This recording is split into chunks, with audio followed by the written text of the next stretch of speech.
एक गांव में रामलाल नाम का एक बूढ़ा आदमी अपने 4 बेटों और 4 बहुओं के साथ एक बहुत बड़े घर में रहता था। रामलाल के तीनों बड़े बेटे और बहुएं रामलाल की बिल्कुल भी इज्जत नहीं करते थे। बस उसका छोटा बेटा मनोहर और बहू रज्जो ही सेवा और इज्जत करते थे। एक दिन रामलाल की तबीयत बहुत बिगड़ जाती है।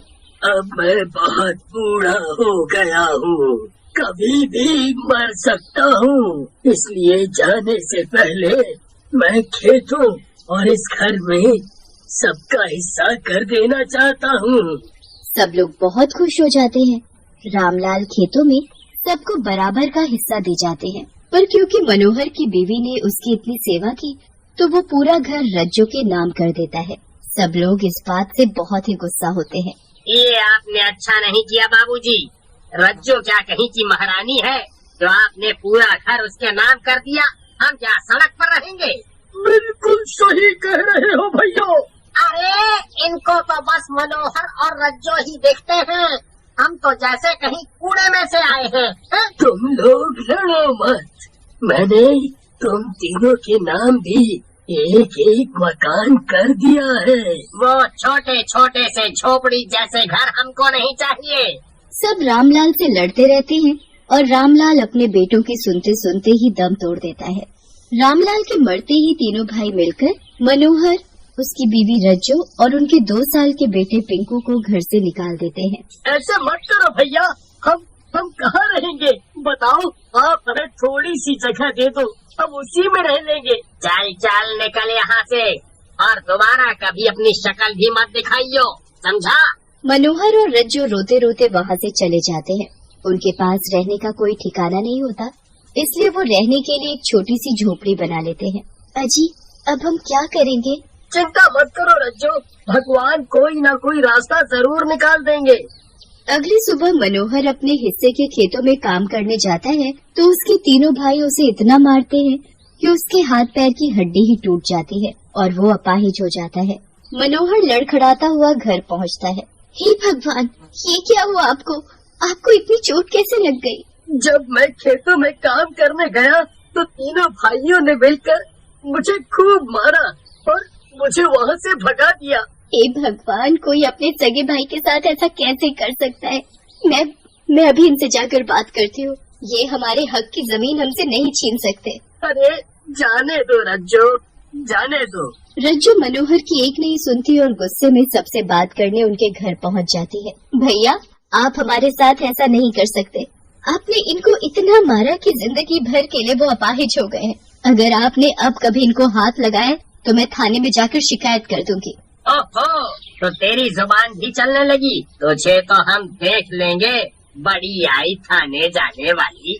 रज्जो वापस घर आ जाती है। मनोहर, रज्जो और उनका छोटा सा बेटा पिंकू उस छोटे से झोपड़े में बड़ी मुश्किल से रह पा रहे होते हैं। उनके पास ना तो खेती करने के लिए जमीन होती है और न रहने के लिए। बेचारे भूखे प्यासे दिन गुजार रहे होते हैं। आपके भाइयों ने आपको मारा था, पर वो मेरा कुछ नहीं बिगाड़ पाएंगे, इसलिए कल से खेतों में काम करने आपकी जगह मैं जाऊंगी। नहीं रज्जो, वो लोग इस वक्त पैसों के लालच में पागल हुए पड़े हैं, तुम वहाँ मत जाना। अजी, हम तो भूखे रह लेंगे, पर मैं पिंकू को ऐसे भूखे नहीं रख सकती। मुझे कल खेतों में जाना ही पड़ेगा। अगली सुबह रज्जो खेतों में काम करने जाती है। ये देखो भैया, रज्जो खेतों में काम कर रही है। मनोहर के हाथ पैर तो हमने तोड़ दिए, पर अगर इसके साथ ऐसा किया तो ये थाने चली जाएगी। इसका तो कुछ और ही करना पड़ेगा। एक काम करते हैं, इसको अभी काम करने देते हैं, 2-4 दिन बाद मौका देखते ही हम इसे मारकर यहीं गाड़ देंगे।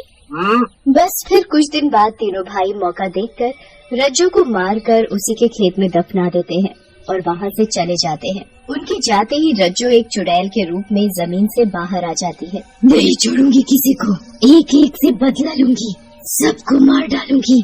मनोहर रज्जो का इंतजार करता रहता है। पूरी रात निकल जाती है पर रज्जो घर वापस नहीं आती। कहाँ गई रज्जो? वो इतनी देर तो कभी नहीं लगाती थी, कहीं उसे कुछ हो तो नहीं गया? अपाहिज मनोहर पिंकू को गोद में लिए रज्जो को ढूंढने चल देता है और पूरे गांव में ढूंढने लगता है, पर रज्जो का कहीं पता नहीं चलता।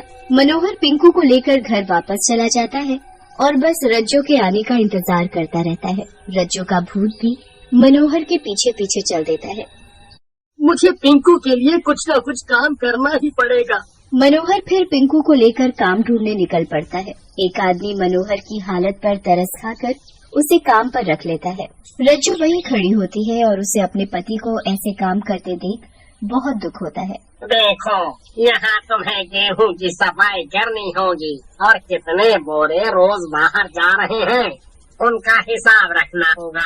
मन लगा कर काम करना और अपने बच्चे को यहीं साथ में जो कमरा बना हुआ है उसमें सुला दिया करना, ताकि तुम काम भी कर लो और वो तुम्हारे आसपास भी रहे। मैं आपको ऐसी हालत में काम नहीं करने दूंगी। मैं खुद जाकर खेती करूंगी और आपको आपका हक दिलाकर रहूंगी। मनोहर पिंकू को सुलाकर काम करने चला जाता है। उसके बाद रज्जो भी खेती करने चल देती है और बीच बीच में आकर अपने बच्चे का भी पूरा ध्यान